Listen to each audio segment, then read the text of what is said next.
Oui, dans cette vidéo, Joy, on va tester le montage qu'on a réalisé dans la vidéo précédente. Tu vois que c'était un four à induction. Donc, si on alimente là, vous voyez, ça allume par induction et il n'y a pas de contact.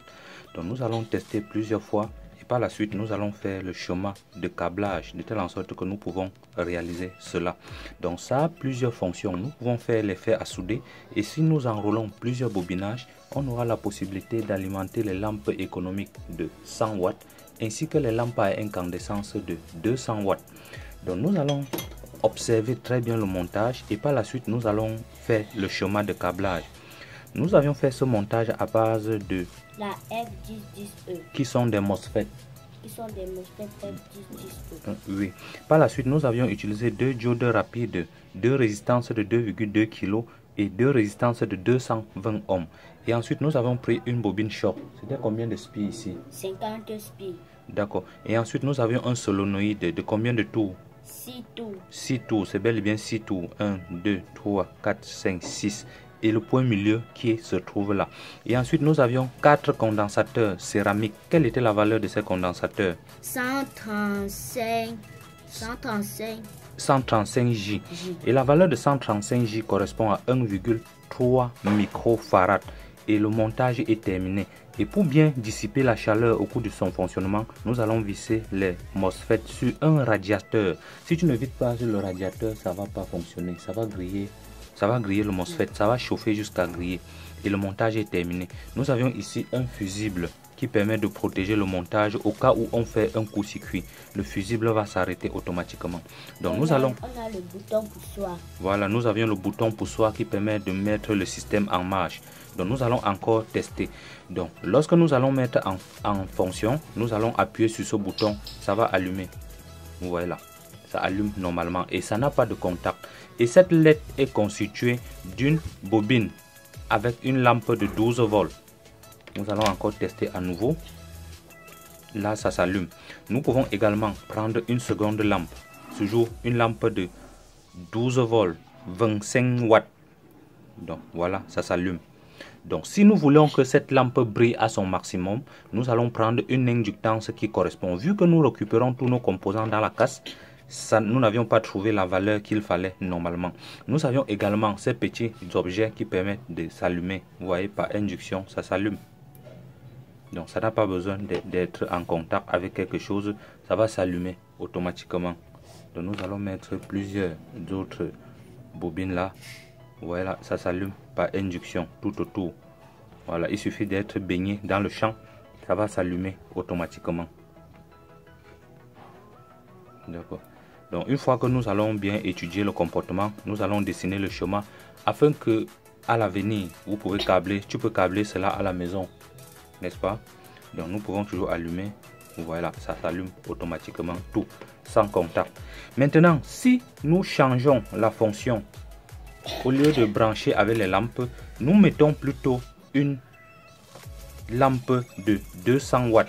Dans ce cas, nous allons accompagner le circuit magnétique avec ces noyaux ferromagnétiques qui va faire en sorte que ça s'allume davantage. Donc je vais mettre tous ces petits objets derrière. C'est ça, non? Donc je fais un zoom arrière. Donc nous allons accompagner le circuit avec cet objet.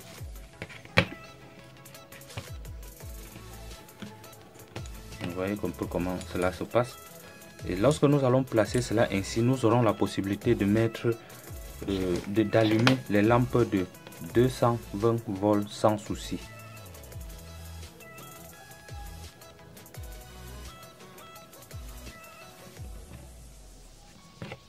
D'accord. Bon, j'ai mis de ce côté. J'espère que ça ne va pas me causer des ennuis.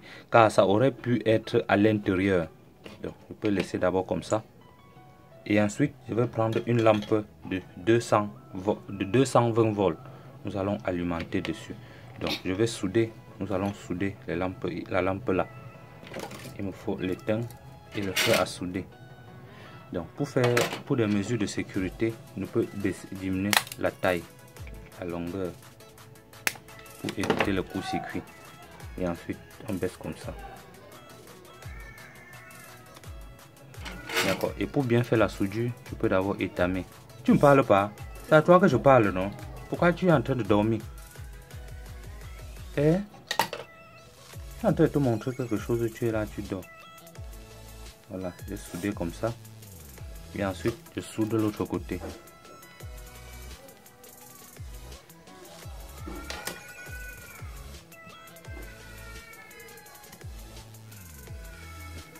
D'accord. Donc voilà le circuit magnétique. Ça là va amplifier le signal. Donc j'aurais pu mettre comme ça, chercher un élément qui va permettre d'arrêter ainsi. Donc voilà que ça refuse d'entrer normalement. Donc je vais mettre la lampe à incandescence quelque part ici.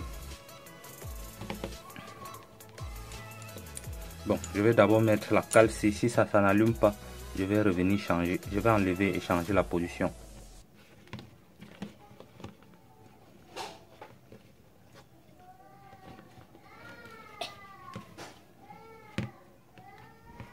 D'accord, donc voilà un peu comment cela se passe maintenant. Donc tout est bien fait normalement. Je vais mettre l'alimentation. D'accord, et ensuite je vais appuyer sur le bouton poussoir. La lampe ci est supposée s'allumer. Donc si ça ne s'allume pas, ça voudrait dire que c'est ce bobine de fer que nous avions placé tout à l'heure qui bloque le circuit magnétique. Là, je vais enlever. D'accord, je vais mettre là. Voilà maintenant, ça veut dire que c'est le fer ici qui bloque le circuit magnétique. Donc pour faire ça, nous allons rouler ce nombre de spilles sur ce bobinage, sur ce système avant de passer à l'intérieur. Donc nous allons détacher ça et rouler ici pour permettre au système de bien arrêter. Donc voilà. Donc normalement ça doit rester quelque part bien collé. Je vais essayer un peu de caler avec ça, de telle en sorte que l'ampoule va s'allumer à son max. D'accord, voilà ça maintenant. J'alimente. Voilà, la lampe de 220 volts qui s'allume.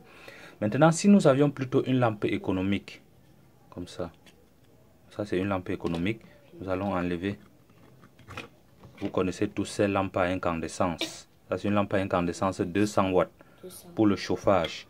Nous allons maintenant mettre une lampe économique. D'accord. Et ensuite, je vais envoyer l'impulsion. D'accord. C'est une lampe économique. Ça s'allume normalement toujours. Donc ça s'allume pas. Nous allons voir changer et remettre encore le système. Donc tu vois que le circuit magnétique doit être fermé. Vous voyez non.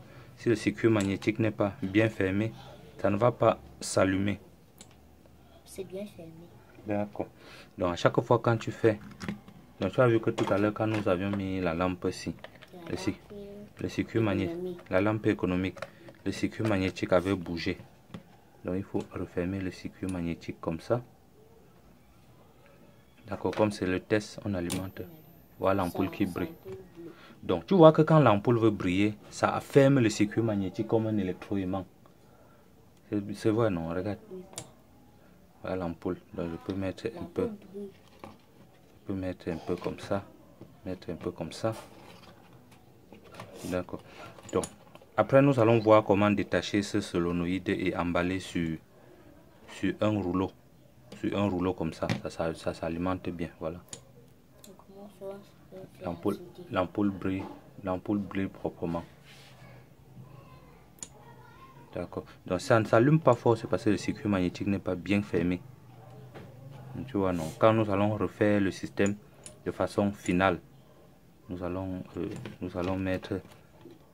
Voilà maintenant, j'alimente l'impulsion. Voilà, non, l'ampoule s'alimente très bien. Tu vois un peu comment ça se passe. Je mets un peu ici au centre. Le fer à souder. Oui, on teste le fer à souder. Mais bien avant ça, voilà ça. Tu vois, l'ampoule brille à son max. Donc vraiment un onduleur. Tu vois que nous partons de 12 volts pour alimenter une lampe de 220 volts. Et ça consomme sur l'alimentation là-bas 2,2 ampères. La tension est à combien? 2,2 ampères. Lis ici, ce que je montre là. 1. 12. Je dis 1. 12. Tu vois, tu dis 1, tu ne peux même pas lire 12. Donc voilà, tu vois comment c'est vraiment stable. Donc lorsque le circuit magnétique est vraiment fermé, l'ampoule brille et ça ne clignote pas. Voilà un peu un onduleur que nous avions. Je vais laisser un peu tourner et puis vous allez voir comment. Donc je vais laisser un peu en permanence tourner et puis je vais faire un shot sur la chaîne. Vous allez voir que le montage reste pratiquement stable. Donc voilà un peu comment ça se passe. Nous allons faire un short sur la chaîne. Alors les gars, je viens de réaliser un super convertisseur 12 volts vers 220 volts qui fonctionne sans embâche. Vous aurez la vidéo complète demain. Donc j'arrête l'impulsion, j'envoie l'impulsion. Vous voyez là. Voilà comment fabrique les convertisseurs 12 volts vers 220 volts. Alors les gars, je viens de réaliser un super convertisseur 12 volts vers 220 volts qui fonctionne sans embâche. Vous aurez la vidéo complète demain. Donc j'arrête l'impulsion, j'envoie l'impulsion. Voilà. Voilà comment fabrique les convertisseurs 12 volts vers 2. On n'a pas mis pause ici. On va tester encore une dernière fois. Tu vois, ça s'alimente normalement. D'accord. Nous allons tester une seconde fois avant de changer la fonction. Tu vois que ça s'allume parfaitement. Là, nous allons enlever la lampe ainsi que le circuit magnétique. Nous allons mettre ça là derrière. Et ensuite, nous allons remplacer par ce fer à souder. Là, ça c'est un fer à souder. Nous allons connecter comme ça. Et pour accompagner le circuit magnétique, le champ électromagnétique, nous allons fermer comme ça. Donc vous allez voir maintenant que le support tout à l'heure qui ne parvenait pas à entrer sur l'onduleur, nous allons pouvoir mettre ici. Parce que si vous mettez le fer là quelque part autre, ça va annuler le champ électromagnétique une fois. Ça va faire que ce soit 0. Donc on met ça pour que ça arrête parfaitement. D'accord. Donc voilà maintenant le circuit magnétique que nous avions remplacé. Nous allons d'abord tester ça et par la suite je vais vous montrer de quoi est constituée cette tête du fer à souder. Donc je vais envoyer l'impulsion. Nous allons entendre le petit sifflotement comme dans l'autre. Voilà, et ça tire là 11 ampères. Je vais chercher peut-être un fer à souder, un éteint. Là, je vais brancher. Normalement ça va durer jusqu'à un moment donné, ça va changer de couleur ici. Voilà, l'alimentation est en train de disjoncter. Voilà l'alimentation qui disjoncte parce que ça consomme un courant vraiment assez élevé. Donc je vais annuler le champ magnétique. Pour fabriquer ce genre de circuit, il faut avoir une alimentation qui va avec. Donc le circuit magnétique chauffe. Je vais tourner un peu, mettre dans ce sens. Non. Je vais remettre toujours dans le sens que c'était avant. Et après, je vais couper l'alimentation avant de remettre. J'aurais pu tester sans le circuit magnétique, sans mettre ce cal sur le circuit électromagnétique, sur le noyau ferromagnétique. D'accord, je vais laisser comme ça. D'accord, je vais éteindre l'alimentation, mais l'autre là va perdre le temps pour chauffer. Donc voilà pourquoi je vais préférer qu'on prenne ceci. Donc j'ai éteint l'alimentation, j'ai réallumé. Donc nous allons envoyer l'impulsion et nous allons contrôler le courant qui sort de l'alimentation. Voilà, je vais laisser 11 ampères. Ça disjoncte là-bas. D'accord. Voilà, tu vois que ça disjoncte, ça consomme assez de courant. Donc si nous ne voulons pas mettre cela ainsi, nous allons mettre plus tester. Donc testons d'abord pour voir si le circuit magnétique n'est pas gâté. Si le montage n'est pas gâté, oui, la lampe là, je vais tester avec ça. Donc le circuit aussi parfaitement. D'accord, je vais régler le courant sur l'alimentation. D'accord, je vais laisser à 11,3 ampères. D'accord, nous allons tester encore une seconde fois. C'est ça la technique, hein. Tu ne vas pas sortir de nulle part et tu vas tester. Je vais laisser un peu comme ça, je vais envoyer l'impulsion. Là, il consomme 20 ampères. Tu as vu, là maintenant, ça chauffe. Ça voudrait dire quoi? Que ce circuit, ce fer-ci que nous avions mis consomme l'énergie. Donc attends, je vais mettre comme ça. Ça c'est l'éteint. Nous allons brancher. On comprend comment ça sifflote déjà. D'accord, voilà, ça brûle. Si je laisse pour longtemps, ça va couper ce circuit. Donc ça voudrait dire qu'au moment de bobiner le circuit magnétique, on doit mettre un petit isolant entre les petits espaces là. Tu vois non, tu vois les deux circuits magnétiques. Quand j'ai dévissé ça sur la THT, il y avait un petit vide là. Par contre, quand on prend ça, on court-circuite, ça annule complètement le circuit magnétique. Tu vois non. En électromagnétisme, vous allez voir ça en classe. Donc c'est pour réduire les courants de Foucault. Donc voilà un peu, je relance un peu l'impulsion. Ça va chauffer jusqu'à rougir. L'autre éteint si ce n'est pas le bon. Tu vois, non, c'est pas le bon éteint. Ce que tu veux brûler là. Donc, vous voyez comment ça brûle parfaitement. Donc, par la même occasion, pendant que tu testes, je vais faire un shot dessus. Tu vois ça. Donc, ça veut dire que le circuit magnétique doit être bien protégé. Quand j'ouvre souvent les casses des cartes électroniques, je vois ce circuit magnétique. Plutôt, sur ce vide-ci, on a mis un peu de cale. On a mis des cales. D'accord. Donc, tu vas mettre un peu ton éteint dessus. On va voir. Je vais faire un shot pour les autres abonnés. Où est l'éteint là? Prends le bon éteint. Quand tu vas avoir l'impulsion. D'accord. Voilà. J'envoie l'impulsion. Donc, les gars, voici un fer à souder de 12 volts que nous avions réalisé. Ça va chauffer jusqu'à rougir parfaitement et ça peut chauffer, fondre l'éteint. C'est fait à base du MOSFET. Donc, voici un fer à souder réalisé à partir de MOSFET que nous avions réalisé. Donc, tu vois que ça consomme 6 ampères sur une tension de 220 volts.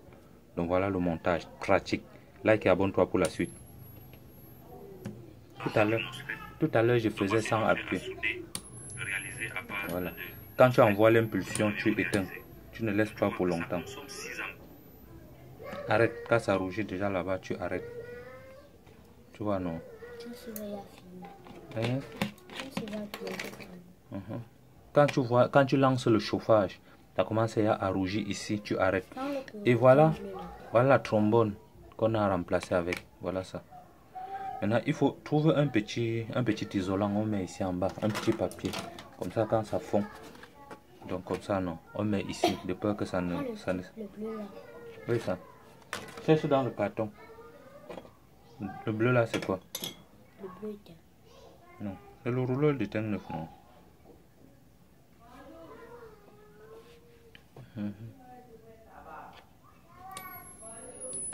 Quand ça rougit déjà, tu arrêtes. Donc quand tu envoies l'impulsion comme ça, dès que tu vois que ça rougit déjà, tu arrêtes l'impulsion.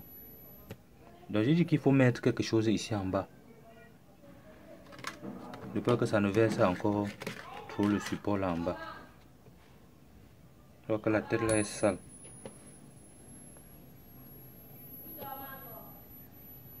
D'accord, laisse, la panne là est sale.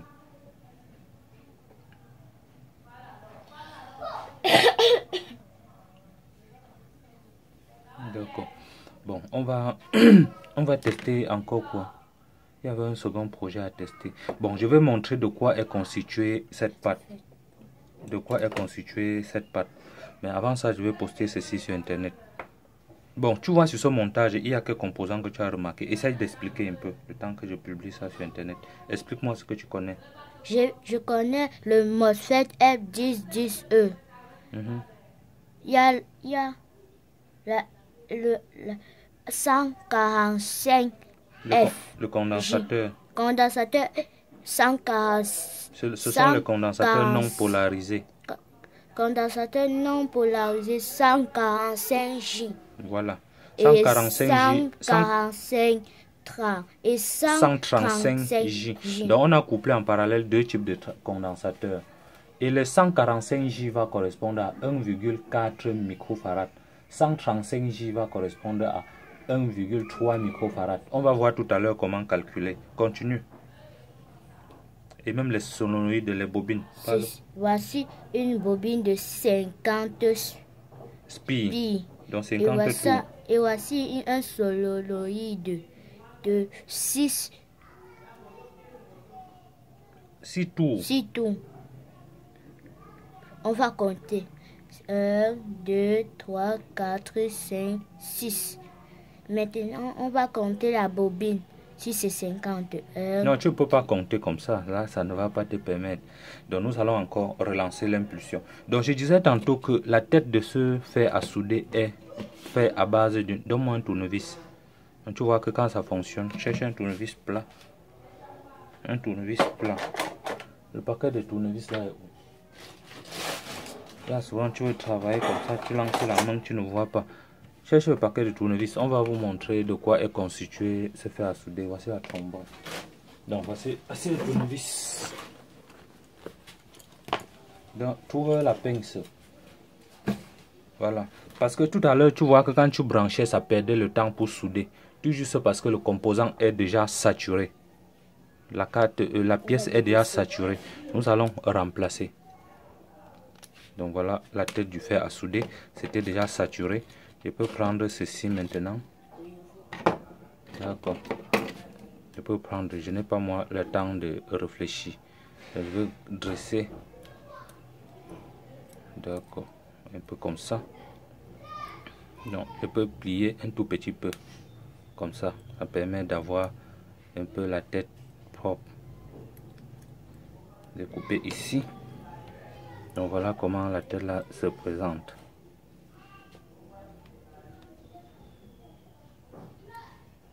Donc voilà un peu comment une autre tête se présente. Là nous allons visser à l'intérieur. Donc c'est quelque chose avec un tour seulement. Je vais mettre ici. J'aurais pu laisser ça vraiment bien grand.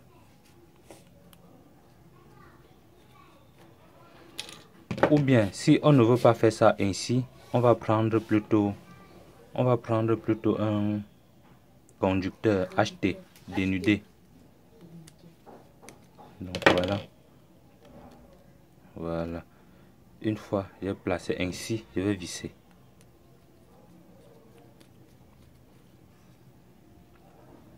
Bien toucher un peu le téléphone, ça fait la mise au point. D'accord. Donc quand tu vois que ça c'est un peu flou, tu touches le téléphone, ça fait la mise au point. D'accord. Là, lorsque le contact est bien assuré, je peux plier un tout petit peu. Voilà. Voici maintenant un second tête du fer à souder. Donc nous allons remettre dans le circuit magnétique. Il n'y a pas une autre façon de poser cela autrement. Donc vous avez vu maintenant que pour que ce système marche, il doit falloir qu'il y ait un peu de vide dans le circuit magnétique. Voilà, tu vois, ça chauffe déjà. Donc nous allons encore refaire le test. Où est ton éteint? Pendant que tu vas faire le test, je vais filmer et faire encore. Prends l'autre vrai éteint là. L'autre éteint là, ça va perdre le temps pour chauffer. D'accord. Lance. Attends, moi je lance.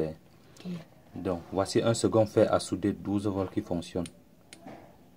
Attends, ça va rougir. Voilà. Non, tu vois, non, je lâche. C'est encore neuf. Au fur et à mesure qu'on va trop, voici un second fer à souder qui fonctionne parfaitement. Tu vois, c'est saturé complètement. Voici un second fer à souder 12 volts qui fonctionne. Ça va saturer. Attends, ça va rougir. Voilà. Tu vas poser l'éteint sur ça, tu vas girer. Attends. Au fur et à mesure qu'on va trop. Pourquoi ça fait la boule ça? Parfaitement. Donc, voici un second fer à souder 12 volts qui fonctionne. Attends, ça va rougir. Voilà. Non, tu vois, non, je lâche. C'est encore neuf. Au fur et à mesure qu'on va trop. Pourquoi ça a sorti déjà le truc ici? C'est sorti où?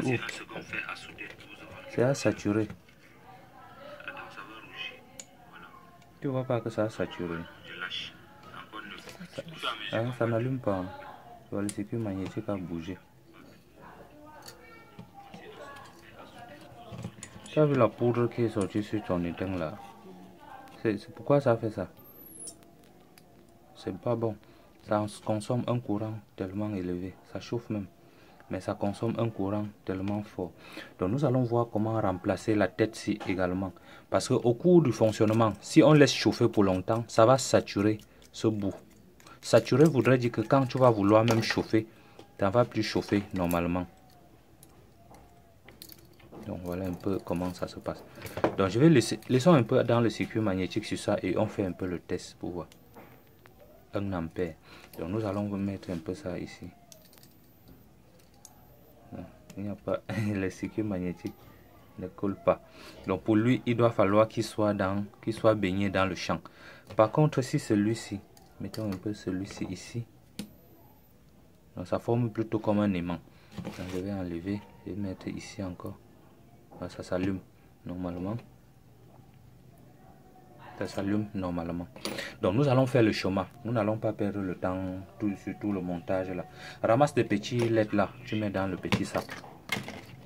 Ramasse les petits laits. Tu vois le sachet. Quand on va faire le chemin, oui, le petit sachet là. Oui, voilà les petits laits qu'on a utilisés. Voilà, ramasse tout ça, tu mets dans le montage. On fait.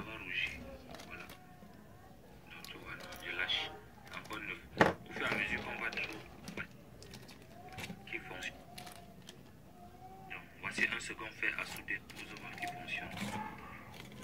Attends, ça va rougir. Voilà. Donc, tu vois, non, je lâche. Encore neuf. Au fur et à mesure qu'on va tout, qui fonctionne parfaitement. Donc, voici un second. Voilà, tu as ramassé tous les lettres là. Ça là, on va mettre sur un bon endroit. Voilà, tous les lettres là. Bon, nous allons très rapidement faire le chemin. Même le circuit magnétique, referme le circuit magnétique ici. Et puis tu nettoies la surface. Nous, la panne ici, la panne du fer à souder ici, on ne va pas jeter. On peut faire d'autres expériences avec. C'était complètement saturé au point où ça devait même se couper. Voilà. Referme ça vite, tu prends le... On nettoie le pinceau. On nettoie avec le pinceau avant de passer à la case. Donc tu vois que ce qu'on a fait a sali. Là pourquoi je te disais qu'il fallait mettre quelque chose sur la table pour pouvoir filmer. D'accord.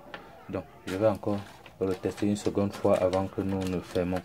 Donc pour tester chaque fois, il faut toujours avoir un petit système comme ça. Voilà, là c'est bon. Là c'est bon.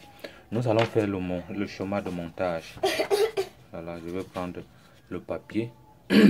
Bon, nous n'allons pas perdre le temps pour faire le chemin de montage. Tu connais, il y a les valeurs qu'on va utiliser, non? Le nom des MOSFET.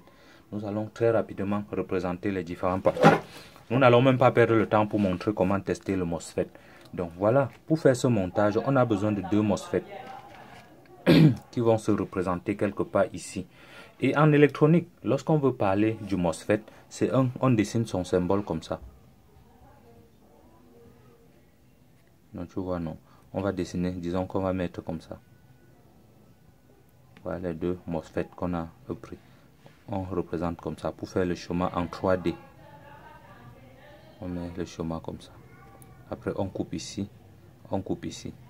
On met le petit trou ici qui va permettre de visser sur le radiateur. Et c'est la même chose que tu vois ici. Et le nom du MOSFET que nous avions, tu as dit que c'était quoi? C'était le MOSFET R1010E. Bon, IRF 10E. Et l'autre, c'était IRF 3205. IRF 3205. D'accord. Donc, nous pouvons prendre aussi les équivalences. Ça va toujours marcher. On peut aussi prendre les IRF Z44N. On peut également prendre les deux autres ici. Nous avions plusieurs modèles. Donc, voilà, ce modèle, c'est des F1010E. Donc la caméra ne fait pas la mise au point. Donc une fois ceci ainsi, les MOSFET déjà positionnés, nous allons prendre deux diodes rapides. Pour faire ce montage, nous avions pris les diodes UF. UF sont des diodes rapides. Donc pour faire cette esquisse, je vais prendre deux diodes et puis nous allons poser. Voilà ce qu'on appelle la diode. C'est pas le pont de diode, c'est deux diodes. D'accord, voilà les deux diodes là. Nous allons également prendre les deux résistances de 220 ohms. Nous pouvons redresser un peu la patte. Redresse un peu la patte de cet élément.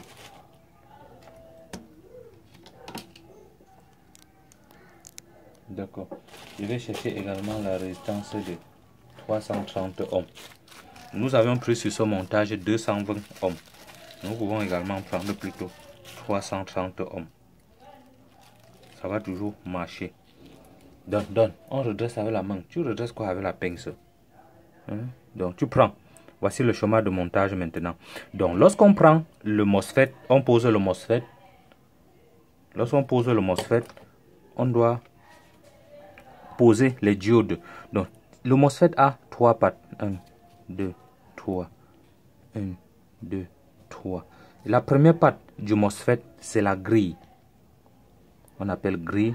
La seconde, c'est le drain. Et la dernière, c'est la source. Voici une résistance qui est tombée. C'est même 2,2 kg. c'est pas grave. Et ensuite, sur l'autre MOSFET, c'est la grille toujours. Tu parles pas, tiens-toi debout. C'est la grille. Voilà. Ensuite, le drain. Le drain. Ensuite, la source. D'accord. Nous allons prendre maintenant cet élément. Nous allons mettre une diode ultra rapide, UF. Donc, nous allons prendre une diode UF 4007. Ce sont des diodes rapides. Si vous n'avez pas, vous pouvez prendre les 1N40. Vous pouvez également prendre les 1N4007. Vous aurez toujours le même résultat. D'accord. Donc, nous allons prendre, et la diode a l'anode et la cathode. Donc, nous allons prendre une diode posée comme ça. Donc, ça, c'est l'anode, ça, c'est la cathode. La cathode de la première diode va aller au drain. Et ensuite, l'anode va aller à la grille. Donc, tu vois le montage, non? Et ensuite, on va mettre une seconde diode. Polarisée à l'inverse. D'accord. Nous allons prendre là. Ceci, c'est la cathode. On va prendre la cathode. Et ça, c'est l'anode. La cathode va aller au drain. D'accord. Et ensuite, l'anode va aller à la grille. Donc, tu vois, je vais sauter ici comme ça. D'accord. Une fois nous avions fait comme ça, les sources, nous allons court-circuiter et nous allons mettre au GND, au potentiel de référence. Donc, les sources doivent être court-circuitées. C'est ça que nous avions fait ici. Tu vois, les deux sources sont court-circuitées. Maintenant, entre les sources et les grilles, nous avions des résistances de 2,2 kg.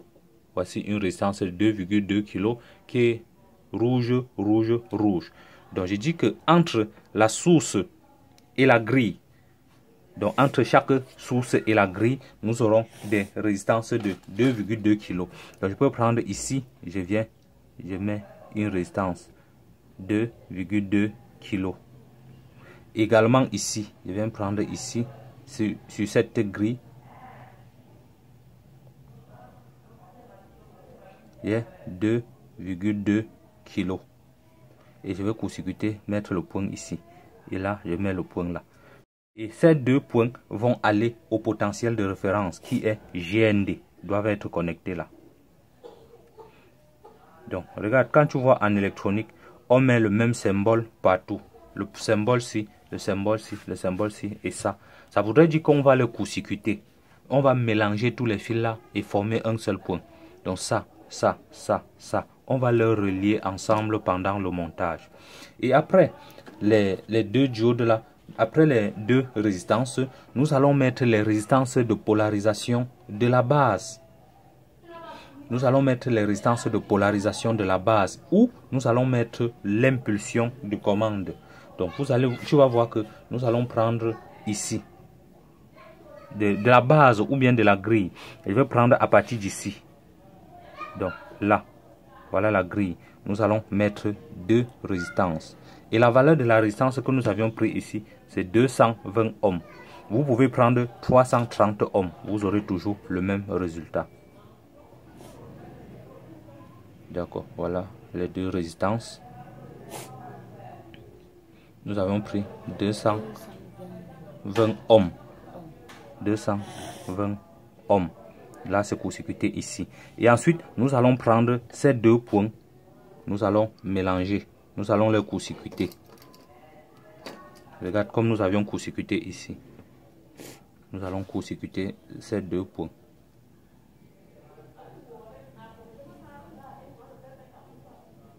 D'accord. Voilà le court-circuit que nous avions réalisé. Et ensuite, étant donné que les drains de chaque MOSFET sont connectés sur la carrosserie. Donc voilà le drain, voilà le second drain. Nous allons prendre plutôt les connexions-ci sur les drains. Nous pouvons prendre ici ou bien directement sur les milieux des drains. Donc voilà le milieu des drains là. Donc nous allons prendre à partir d'ici. Vous avez vu, tu as vu ce transformateur à point milieu. Nous allons prendre ce transformateur. Nous allons dessiner ce transformateur à point milieu quelque part ici.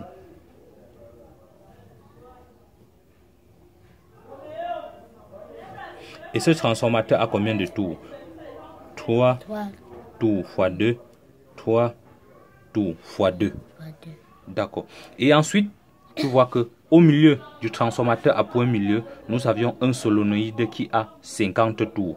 Nous allons dessiner un solénoïde de 50 tours.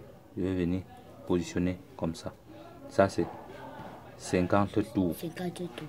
Donc, tu vois, non. Ça sort maintenant de ce solénoïde. Ça va aller au plus. Et entre le plus et le point ci, il y aura le bouton poussoir. Donc, voilà. Bouton poussoir. Bouton poussoir. Et puis, nous allons prendre ici et alimenter ici par le plus. Donc, voilà le plus de l'alimentation. Qui est le point ici. Tu vois, non, ça vient comme ça. Ça part au solénoïde, ça part au point milieu du transformateur. Et entre-temps, l'autre sort là, ça va au bouton poussoir. Du bouton poussoir, ça vient là.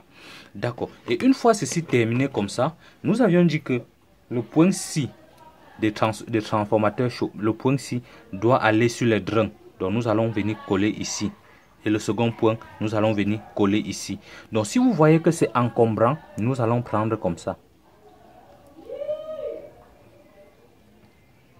D'accord. Vu que la carrosserie ici est reliée au drain. Donc nous allons également prendre comme ça. Donc voilà un peu encore le montage. Nous avons vissé cela sur la carrosserie. Donc tu vois, le chemin est déjà terminé. Le chemin est déjà terminé. D'accord. Et ensuite, nous avions 4 condensateurs. Nous allons prendre les condensateurs, mettre là. Nous pouvons même faire avec 2 condensateurs. Nous aurons toujours le même résultat.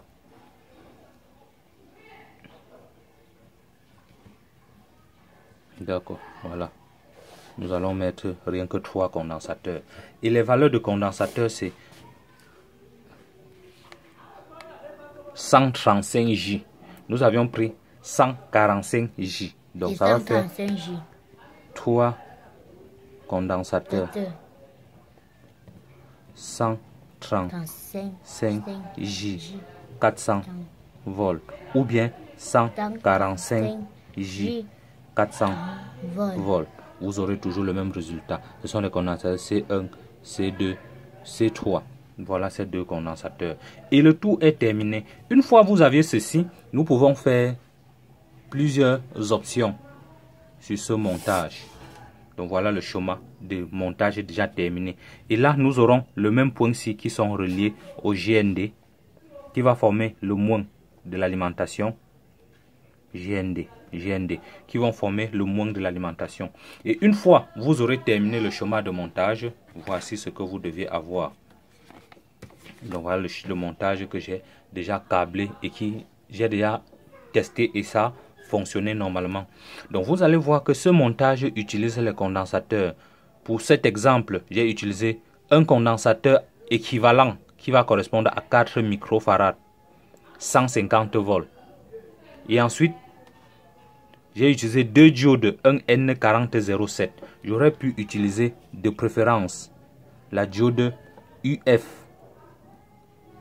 4007 pour avoir plus de rapidité. Vu que j'ai enlevé cette diode dans la casse, j'ai trouvé la diode UF 4007. Donc, et voilà maintenant les 4 fonctions que nous avions réalisées. Donc voilà la fonction numéro 1 que nous avions fait, c'était le fer à souder. Donc le voilà. Et ensuite, la seconde fonction, c'était la lampe à incandescence. Voilà, nous avions testé. Et puis la THT, nous n'avions pas la THT. Et puis le four à induction pour chauffer les objets, nous n'avions pas fait car l'alimentation que j'ai ici ne devait pas me permettre de faire cela. Pour réaliser cela, il doit falloir avoir une alimentation SMPS de qualité. Sinon, le montage ne doit pas tourner. Dans une prochaine vidéo, je vais tester cela avec cette alimentation de PC ATX. Alimentation ATX des ordinateurs portables, des ordinateurs de bureau. Je vois bel et bien que je vois 12 volts et 15 ampères. Cette tension peut me permettre de tester le montage sans problème. D'accord. Il y a 12 volts, 15 ampères.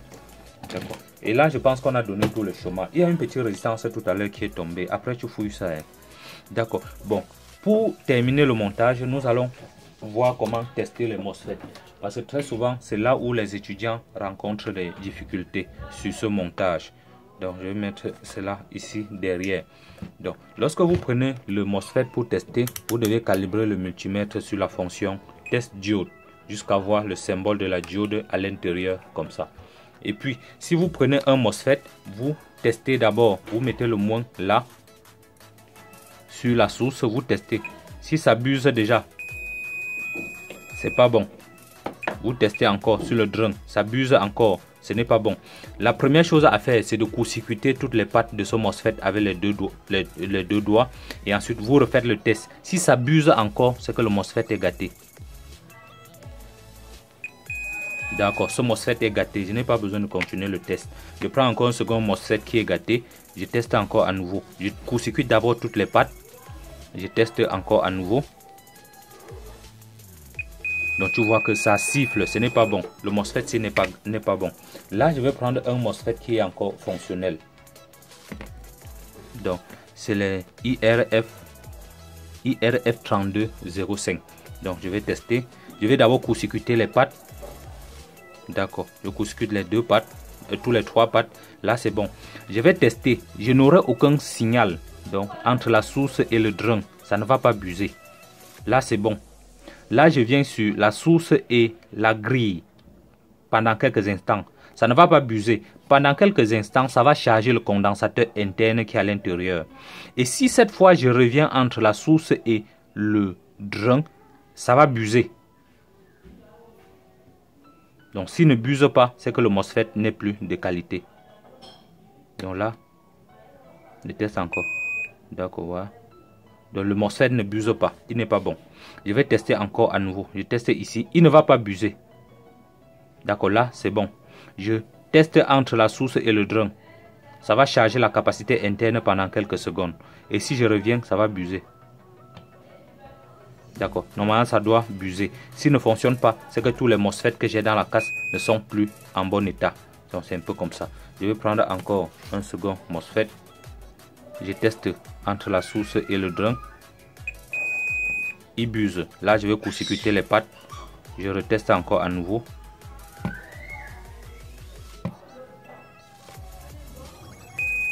Il buse toujours. Ça veut dire que ce MOSFET également n'est plus de qualité. Je court-circuite toutes les pattes. Donc, avant de monter le MOSFET sur une carte, vous devez d'abord tester. Ce MOSFET n'est plus bon. Là, je vais prendre encore un second. Ce MOSFET est fonctionnel. Je teste entre la source et le drain. Voilà, il est déchargé. Décharge pendant quelques instants. Et ensuite, je viens tester. Il doit buser. Ce MOSFET est bon. Je court-circuite. Je vais tester. Ça ne va pas buser. Entre la source et le drain, ça ne va pas buser. Vu que j'ai déchargé. Et ensuite, je teste entre la source et le drain pendant quelques instants. Ça va charger le MOSFET. Et si je reviens, ça va buser. Voilà, ce MOSFET est bien. Oh, les deux autres ici que je croyais bon, n'est plus bon. Tu vois, il ne siffle pas. Je dois le charger pendant quelques secondes. Et ensuite, je viens tester. Il doit normalement buser s'il est encore bon. Donc, tu vois, tu ne peux pas câbler avec ça. C'est pas bon. Je teste encore ça. Tu vois, il ne buse pas. Je vais le charger pendant quelques secondes.